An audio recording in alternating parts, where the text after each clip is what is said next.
పండుగలు వచ్చిపోతున్నప్పటికీ తమకు మాత్రం ఎటువంటి మేలు జరగడం లేదని ఉద్యోగ సంఘాలు వాపోతున్నాయి.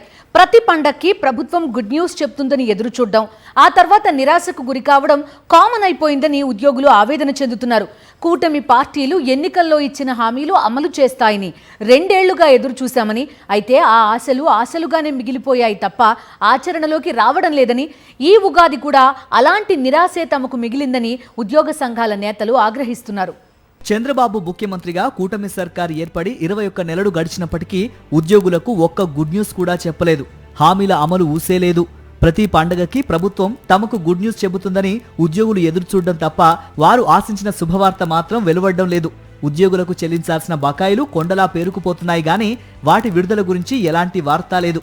తమ బకాయిలు విడుదల చేయాలంటూ ప్రభుత్వానికి వారు విజ్ఞప్తుల మీద విజ్ఞప్తులు ఇస్తూనే ఉన్నారు.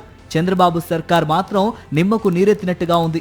ఈరోజు ఉద్యోగస్తులు, ప్రభుత్వ ఉద్యోగులు కూడా ఎక్కడా కూడా సంతోషంగా లేరు. ఎందుకంటే ఈరోజు చూసుకుంటే ప్రభుత్వ ఉద్యోగులు ప్రతి పండగకు కూడా ఎదురు చూసే పరిస్థితి. ఎప్పుడు ఈ ప్రభుత్వము మాకు ఇచ్చే బకాయిలు చెల్లిస్తుందా అని ఎదురు చూస్తున్నారు. వాళ్ళు ఈ ఉగాదిని వాళ్ళకు ఇది ఉగాది కాదు, ఈ ప్రభుత్వం చేస్తున్న దగాదిగా వాళ్ళు భావిస్తున్నారు. ఈ ఉగాది రోజైనా తమకు పీఆర్సీ, ఐఆర్, డిఏకి సంబంధించిన జీవోలు విడుదలవుతాయని రాష్ట్ర వ్యాప్తంగా ప్రభుత్వ ఉద్యోగులు ఆశించారు. కానీ కూటమి ప్రభుత్వం వాళ్ళ ఆశలపై నీళ్లు చల్లింది. జీవోలు విడుదల కాకపోవడమే కాదు, కనీసం ఒక 1000 రూపాయల జీతం కూడా ఉద్యోగులకు పెరగలేదు. పీఆర్సీ కమిషన్ కాల పరిమితి ముగిసి ఇప్పటికీ 2.5 ఏళ్లు దాటింది.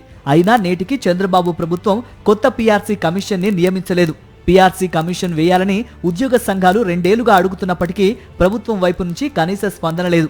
సాధారణంగా పీఆర్సీ ఆలస్యమైనప్పుడు ఐఆర్ ఇవ్వడం ఆనవాయితీ. కానీ కూటమి ప్రభుత్వం ఏర్పడి 20 నెలల కాలమైనా ఐఆర్ కూడా ప్రకటించలేదు.